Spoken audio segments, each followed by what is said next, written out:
때 어려움을 만날 때 말할 수 없는 고민도 주님께 물어요. 주님 어디로 갈까요? 주님 어떻게 할까요?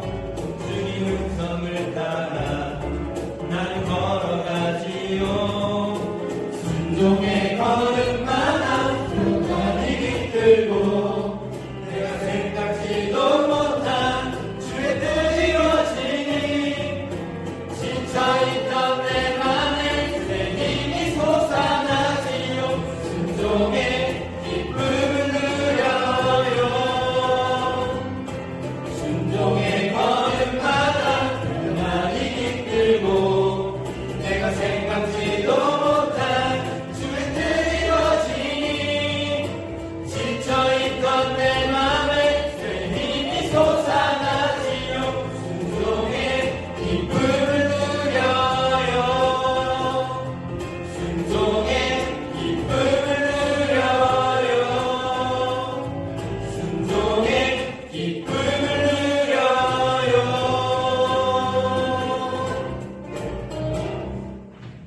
차렷 경례.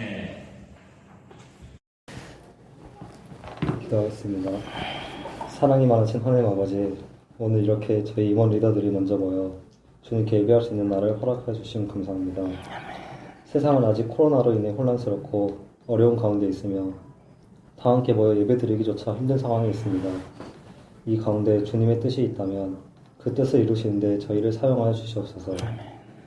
비록 저희가 함께 모이지 못하고 영상으로 예배를 드리고 있지만 이 가운데서도 모두 하나 되어 예배를 드릴 때 주님께서 함께하시어 저희 예배를 받아주시고 저희 삶 가운데서도 주님께서 함께하시어 전부 한 사람 한 사람을 붙들어 또 한 주간을 살아가는 동안에 항상 승리하는 삶 살게 도와주세요.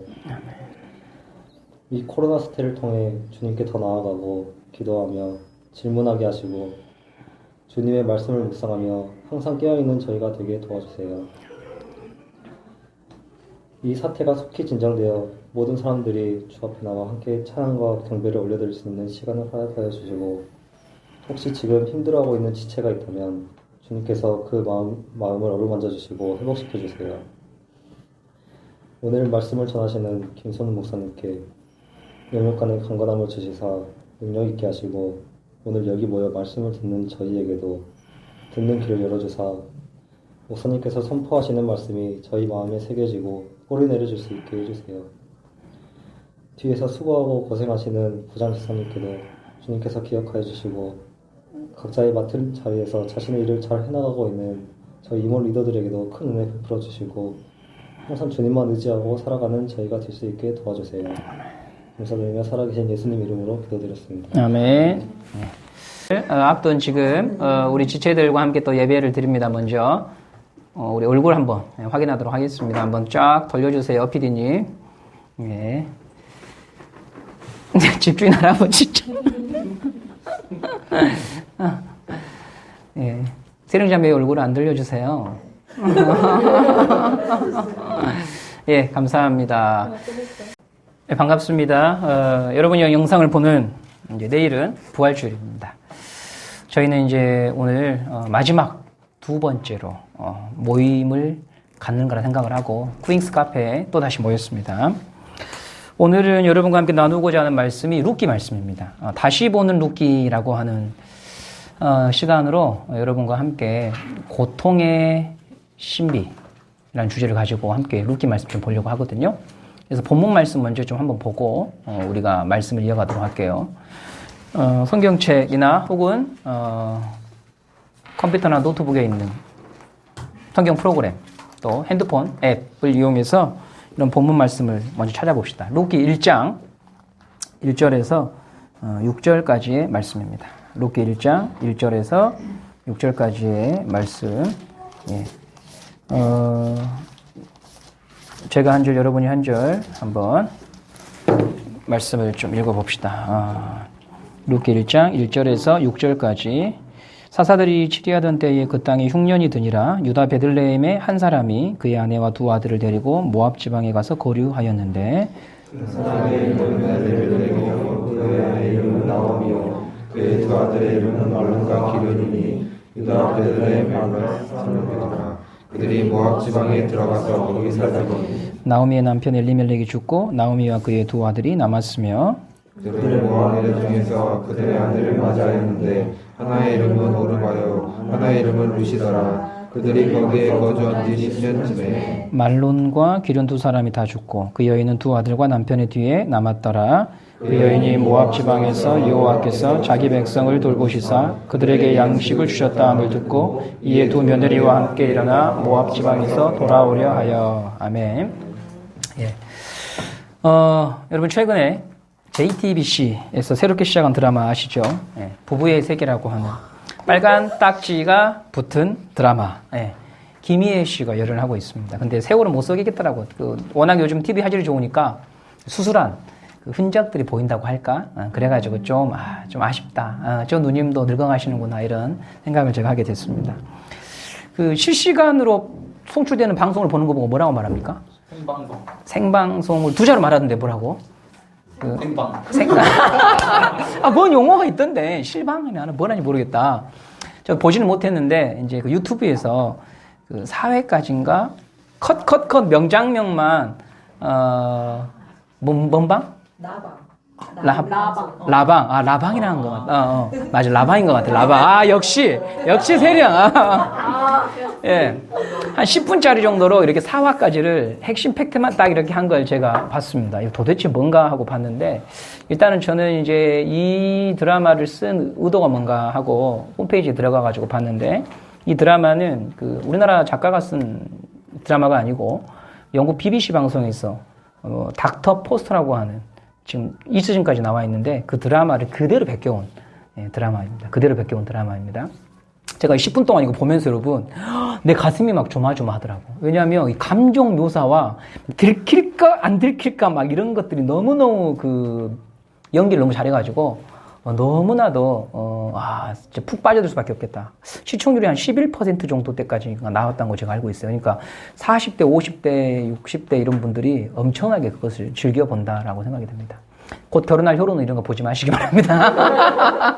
예, 결혼에 행복한 것만을 봐야지. 예, 이런 것들은 서로에 대한 불신감을 조장할 수 있어요. 이런 드라마가 그 이슈가 되는 이유는 아마도 그 현대인들의 모습을 그대로 고발해 주기 때문에 그런 것 같아요. 그러니까 감춰진 욕망과 드러난 욕망을 드라마가 너무나도 잘 표현해 주고 있기 때문에 공감을 받는 것 같아요. 공감을 받는 것 같아요. 4회 때인가 3회 때인가 뭐 보신 분이 그 이제 아내한테 들켰거든요. 불륜한 게 들켰는데 두 사람 다 사랑한다고 했다던가 이 남자가. 그렇게 얘기를 했다고 하더라고요. 또라이지요. 예, 이걸, 근데 이 시대는 사랑이라고, 받아들이는 그런 시대가 돼버렸다고 하는 거예요. 그러니까 그런 말 하는 사람이 사실 부끄러워야 되잖아요? 나는 너도 사랑하고, 너도 사랑해. 이게 부끄러워야 되는데, 이게 부끄럽지 않은 시대. 그럴 수 있는 거 아니냐라고 하는, 그렇게 말하는 시대가 되어버렸어요. 욕망과 욕망이 충돌한 시대인데, 그 시대가 바로 오늘 우리가 읽었던 본문의 사사기 시대다. 사사기 시대다. 사사들이 치리하던 때라고 오늘 룻기 1장 1절 말씀을 보시면 여러분 나옵니다. 사사들이 치리하던 때에. 이 룻기의 배경은 사사들. 하나님께서 군사적 목적을 위해서 세우신 지도자가 사사입니다. 재판을 하고 또 군인들을 모아서 이방 민족과 싸우는 리더가 사사예요. 이 사사기 시대의 특징은 욕망을 신으로 삼았던 시대예요. 그러니까 예를 들면 아빠는 아빠의 행복, 엄마는 엄마의 행복, 자식은 자식의 행복. 아빠는 첫사랑 만나러 가고, 엄마는 동창회에서 옛사랑 만나러 가고, 자식은 엠번방 들어가 있고. 이런 시대예요. 왜 그렇게 사냐고 물어보니까 내 행복이 중요한 거 아니냐. 이런 시대예요. 그 시대가 이 시대하고 어때요? 닮았어요? 틀려요? 닮았잖아요. 그죠? 예. 깜짝 놀랐습니다. 예. 똑같잖아요. 똑같죠. 그러니까 시대가 여러분 악해지는 것 같아요? 좋아지는 것 같아요? 어때요? 시대가 점점 악해질까요? 좋아질까요? 예, 악해지죠. 예. 자세히 보면 악해지는데 한 번도 악하지 않은 시대는 없었어요. 인류의 역사를 보면. 인류 역사를 보면 아담과 하와가 하나님의 말씀을 불순종하고 에덴 동산으로부터 빠져나왔을 때부터 쫓겨날 때부터 지금까지 시대마다 다 악했어요. 지금만 힘들고 어려운 시대가 아니에요. 에덴 동산은 쫓겨났을 때 가인과 아벨이 어떻게 됩니까? 가인이 아벨을 쳐 죽입니다.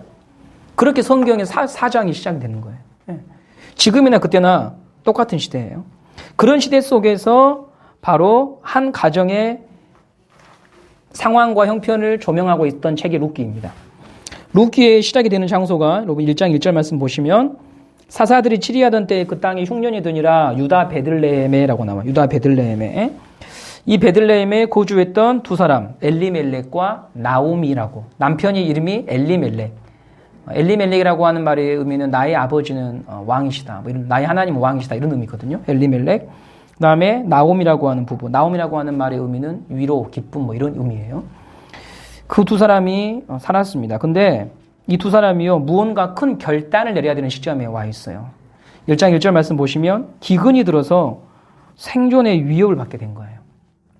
베들레헴이라고 하는 그 장소의 원래 이름의 의미가 여러분 뭔지 아세요? 베들레헴. 베들레헴은 예수님이 태어난 동네거든요.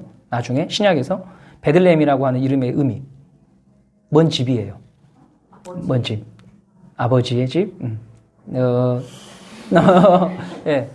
떡집. 기억해 놓으세요. 떡집. 무슨 집이라고요? 떡집이에요. 떡집. 그러니까 뭔가 있고 풍성하고 풍요로운 동네라고 하는 의미가 베들레헴이거든요. 근데 그 베들레헴에 지금 뭐가 왔다고 말해요? 기근이 왔잖아요. 흉년이 왔잖아요. 뭔가 아이러니한 거예요. 떡집인데 그 집에요. 떡이 없어요. 떡이 없어요. 그래서 엘리멜렉과 나오미는 생존을 위해서 고향을 등지고 다른 지방으로 떠날 결심을 합니다. 이때 당시에 자기 고향을 등지고 다른 나라로 간다고 하는 것은 쉬운 일이 아니에요. 저 초등학교 때 아버지가 저 교육시켜 보겠다고 이민 가려고 하셨거든요. 그래가지고 왜 그렇게 생각을 하셨냐면 그때 당시 이민이 유행이었습니다. 그때 당시 한국인들이 가서 한 5년, 7년 정도 세탁소 일하거나 그 접시 닦기 하면 어느 정도 자리를 잡을 수 있다라고 하는 것들이 좀 있었던 시대였어요. 고생하고 그러다가 뭐 마트 하나 차리고 뭐 이렇게 해서 자식을 위해서 교육을 한번 시켜보겠다고 저희 부모님도 그런 꿈을 꿨던 시절이 있었어요. 저희 아버지하고 친하게 지내시는 분이 미국에서 오셨거든요. 그래가지고 계속 이제 미국 사회의 삶, LA에 있는 우리 교포들에 대한 삶들을 이야기하니까 저희 부모님도 한 번도 미국에 가보지 않으셨지만은 어떻게든 한번 미국에 가보시려고 저를 문화회화 외국어 학원이라고 하는 광주에서 그때 처음 생긴 원어민 영어 학원에 저를 보내주시기도 하시고 그 정도로 굉장히 했을 때가 있었어요. 근데 이민 생활이라고 하는 게 쉽지가 않죠. 소풍이 아니에요. 우리 한국에 편의점보다 많은 게 교회인데, 교회만 옮겨도요, 교회만 한번 옮겨도 그게 적응하기 굉장히 어렵습니다. 준환이 교회 옮겨서 오니까는 첫째 주 쉽던가요? 쉽지 않아요. 예, 쉽지 않아요. 제가 전에 여러분에게 말했지요. 교육자이지만 은성교회에 딱 부임했을 때, 서마산교회에 부임했을 때, 누구랑 밥 먹어야 될지, 점심때 빈 시간에 어디 있어야 될지부터가 나한테는 힘겹고 어려운 시간이 된다고. 근데 지금 이 당시에 고대 근동사회에서 자기 고향을 등져서 이방민족으로 간다고 하는 것은요, 목숨을 걸어야 되는 일이에요. 근데 왜 그런 목숨을 걸까? 여기 있으나 살 수 있는 길이 없기 때문에 죽음을 각오하고 다른 땅으로 가는 거예요. 먹고 살 것이 있다라고 하는 동네를 찾아서 가게 된 것이었습니다. 근데 여러분, 이제 우리가 이 엘리멜렉과 나오미가 약속의 땅을 버리고 모압이라고 하는 이방 땅으로 가거든요. 모압이라고 하는 이방 땅으로 갑니다. 여기에 대해서 지금까지 현대 우리 신학자들이나 목회자들이 가지고 있었던 관점은 뭐였냐면, 엘리멜렉과 나오미가 약속의 땅을 떠난 거에 대해서 다 부정적으로 봤습니다. 약속의 땅을 버리고 간 거에 대해서 부정적으로 봤어요. 제가 여러분에게 작년에 이 설교할 때에도 그런 관점에서 거의 설교를 했어요. 그런 관점에서. 근데 오늘은 여러분과 그런 관점 말고 다른 관점이 있다고 하는 것을 소개해주고 싶은 거예요. 소개해주고 싶은. 왜냐하면 그 관점이 오히려 더 하나님을 잘 드러내기 때문에 그렇습니다. 왜 지금 제가 여러분한테 새로운 관점을 소개하냐면, 엘리멜렉과 나오미가 기근이 들어서 약속의 땅을 버리고 모압 땅에 간 것에 대해서 성경이요. 여러분 룻기 1장부터 4장까지 다 보시면 성경에 그것을 잘했다 잘못했다라고 하는 평가가 나오지 않아요. 성경이 침묵을 하고 있어요. 그 일에 대해서. 엘리멜렉과 나오미가 믿음이 없어서 약속의 땅을 버렸다라고 하는 어떤 그런 거에 대한 근거 구절이 하나도 없어요. 그냥 떠났다. 그래서 모압 땅으로 갔다. 거기서 남편도 죽고 두 아들도 죽었다. 이것까지 팩트만 얘기하지 거기에 대해 어떤 해설을 달지 않고 있다고 하는 거예요. 그래서 우리는 다른 관점에 대해서도 여지를 두고 생각해 볼 수가 있다고 하는 것이죠. 물론 약속의 땅을 버린 것은 긍정할 만한 일은 아니에요. 근데 이제 여러분 제가 나이가 들어가면서 이제 성경을 보면서 뭘 깨닫게 되냐면 성경은 우리 인간의 삶을 너무나 이렇게 틀에 딱 박아놓고 이건 잘했어, 이건 잘못했어 이렇게 다가오지 않는다고 하는 거죠. 자, 예를 들면 지금 리더인 우리 현진이가 잠시 교회를 떠났던 시기가 있었습니다. 서울에서 머물렀었어요. 서울에서 머물면서 사업을 했었거든요. 사업을 했는데 빚만 졌습니다. 결국 실패했어요, 여러분. 실패했어요. 그러면 여러분 자신만을 딱 놓고 볼 때 여러분 이 세상을 살아갈 수 있을 만한 사람인가 한번 보세요. 없어요. 불안합니다. 두렵습니다. 뭘 할까? 여러분들은 지금 취업에 대한 걱정이 있을 거예요. 그 다음에 결혼에 대한 걱정이 있을 거예요. 나 결혼할 수 있을까? 나 취업할 수 있을까? 근데 여러분 이번 주에도 정년퇴직 얼마 남지 않은 분들 내가 만나보면 다 뭐라고 하는 줄 알아요, 여러분? 노후가 또 걱정인 거야. 앞으로 또 어떻게 살까? 아니 그리고 내 자식은 내가 또 어떻게 키울까? 왜냐하면 다 결혼 정력이 늦잖아. 나는 가진 게 딱 정해져 있는데 만약에 집안에 큰 어려움이 닥치면은 그걸 다 어떻게 막아낼까? 인생은 늘 그런 거예요. 인생은 살아왔다고 해가지고 더 내 마음에 자신감이 붙는 게 아니고 나만을 묵상하고 나만 딱 남아져 있으면 이 세상을 이겨낼 힘이 나한테 없다고 하는 것들이 너무 분명하거든. 그래서 그러한 날에 여러분 우리가 이 인생의 판이 나는 이거밖에 못 보지만 나는 이 인생의 판을 딱 이거밖에 못 보지만 이것을 들어서 이 인생을 움직이시고 사용하시는 하나님이 계신다고 하는 자리로 우리가 끊임없이 갈 때만 이 믿음의 길을 걸어갈 수가 있다고 하는 거예요. 엘리멜렉과 나오미 분명히 칭찬할 만한 길을 걷진 않았지만 룻기 4장을 통하여서 하나님 우리에게 보여주시는 것이 뭐냐면 그의 선택을 넘어서서 일하시는 하나님이 그들을 놓지 아니하시고 끝까지 데리고 가시더라. 이것을 우리들에게 오늘 가르쳐주고 있다고 하는 것입니다. 자, 여러분 6절 말씀 한번 보도록 하겠습니다. 룻기 1장 6절 말씀입니다. 룻기 1장 6절 함께 읽어보겠습니다. 시작. 그 여인이 모압 지방에서 여호와께서 자기 백성을 돌보시사 그들에게 양식을 주셨다 함을 듣고 이에 두 며느리와 함께 일어나 모압 지방에서 돌아오려 하여. 남편 죽었어요. 자식 둘 죽었습니다. 며느리만 남았어요. 여자만 3명 남았습니다. 그런데 어떤 소식을 듣습니까? 모압 지방에서 자기 고향 땅에 대한 소식을 듣는데 무슨 말을 듣냐면 그 땅이 풍요롭다는 소식을 듣습니다. 풍요롭다는 소식을 들어요. 근데 그 땅이 풍요로운데 이것을 어떻게 지금 나오미가 해석을 하고 있냐면 여러분 흉년이 물러갔다 이렇게 말하지 않고요. 여호와께서 자기 백성을 뭐라고 말합니까? 돌보았다라고 말해요. 영적인 차원으로 접근하기 시작합니다. 고향 땅에서 기근이 임했을 때는 여러분 이런 모습이 하나도 없었어요.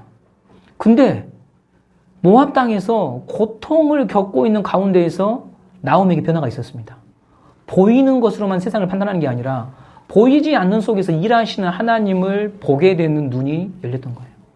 그래서 베들레헴에 곡식이 있다고 하는 말이 그냥 흉작이다, 풍년이다 이렇게 해석하지 않고 하나님이 그 땅을 돌보고 계시는구나 라고 볼 수 있게 되었던 것이었습니다. 우리가 고통을 통해서 배우게 되는 게 바로 이겁니다. 고통을 통해서. 고통은요, 눈 멀고 귀 먹은 자를 깨우치게 하는 시간들입니다. 눈 멀고 귀 먹은 우리로 하여금 여전히 신실하게 일하시는 하나님을 보게 하고 들을 수 있도록 만들어주는 것이 바로 고통의 시간이에요. 우리는 무언가 조금이라도 내게 행복한 것이 있으면요, 하나님이 이것을 내게 주셨다라고 하는 걸 잊어버리고요, 거기에 매몰되어 버립니다. 지금 재밌고 즐거운 것에 매몰되어 버려요. 나의 삶의 즐거움이 누구로부터 왔는가에 대한 질문을 중단하고 하나님에 대한 질문을 중단한 채 그것을 먹고 즐기고 뽐내고 자랑하는데 우리가 모든 에너지를 다 쏟아버립니다.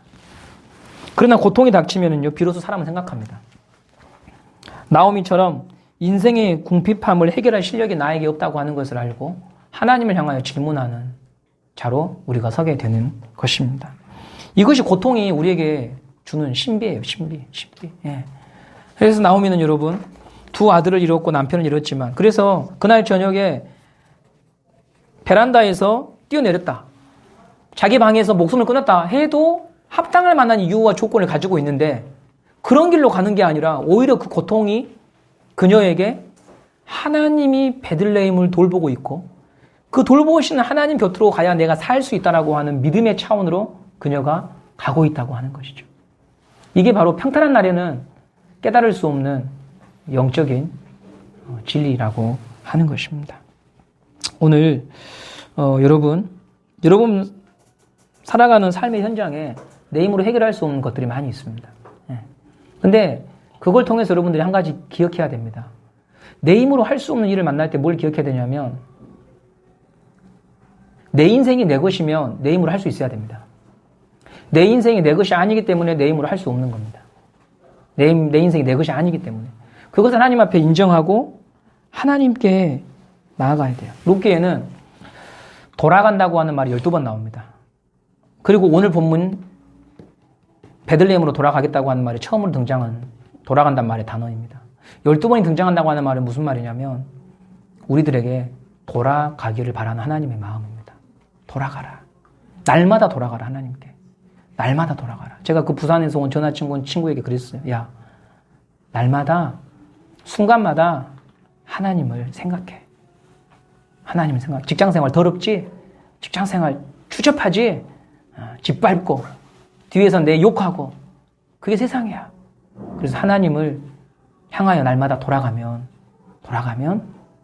하나님이 너에게 주시는 새 힘이 있고 새로운 말씀이 있다 라고 하는 것. 오늘 이 예배를 통해서 나는 어디쯤에 있는가를 확인하고 말씀을 통해 하나님께 돌아가는 자가 되시길 바랍니다. 순간순간마다 하나님을 의지한 자가 되시길 바랍니다. 지금 잘 되는 것 같다고 해서 여러분 하나님을 모른 채 하는 것은 지혜로운 길이 결코 아닙니다. 반드시 내 힘으로 어찌할 수 없는 인생 앞에 서게 되는 게 우리 인생입니다. 지금 하나님을 찾고 하나님을 의지하는 여러분들 되시기를 간절히 소망합니다. 기도하겠습니다. 하나님 아버지 감사합니다. 오늘도 하나님께서 우리 지체들을 사랑하셔서 불러 모아주시고 하나님 말씀을 듣게 하시니 감사를 드립니다. 엘리멜렉과 나오미가 인생의 기근, 궁핍함, 흉년을 만났을 때 하나님을 의지하는 길이 아닌 그들이 판단하기에 가장 합리적인 선택을 했습니다. 그러나 그 길도 그들에게 답을 주지 못했습니다. 하나님, 그러나 하나님은 우리가 그렇게 막막한 길에서 가장 올바른 선택을 하지 않았던 순간에도 나의 하나님이셔서 나를 놓지 아니하시고 나를 찾아오시며 나와 함께 하신 하나님이라고 하는 것을 다시 보게 됩니다. 오늘 우리가 여기까지 올 때까지 하나님 마음에 흡족하지 못한 삶의 흔적과 발자국들이 많음에도 불구하고 하나님은 그것을 아시면서도 다시 품으시고 다시 기회를 주시고 다시 손 내미신 하나님이셨습니다. 그러므로 하나님, 우리가 잘 선택하고 판단해서 인생이 되는 게 아니라 하나님의 자비와 오래 참음으로 내 인생이 여기 서 있구나. 이것을 보는 눈이 있게 해주십시오. 날마다 그 하나님께 돌아가는 자가 되게 해주십시오. 지금 하나님이 나에게 음성을 들려주실 때 돌아가는 그런 우리 대청부 지체들이 다 되게 하여 주시옵소서. 이 모든 말씀 우리 주 예수 그리스도 이름으로 기도드립니다. 아멘. 예, 여러분 감사합니다. 한 주간 여러분도 잘 지내시고요. 꼭 리더들과 또 지체들과 셀 나눔을 하시기를 바랍니다. 감사합니다.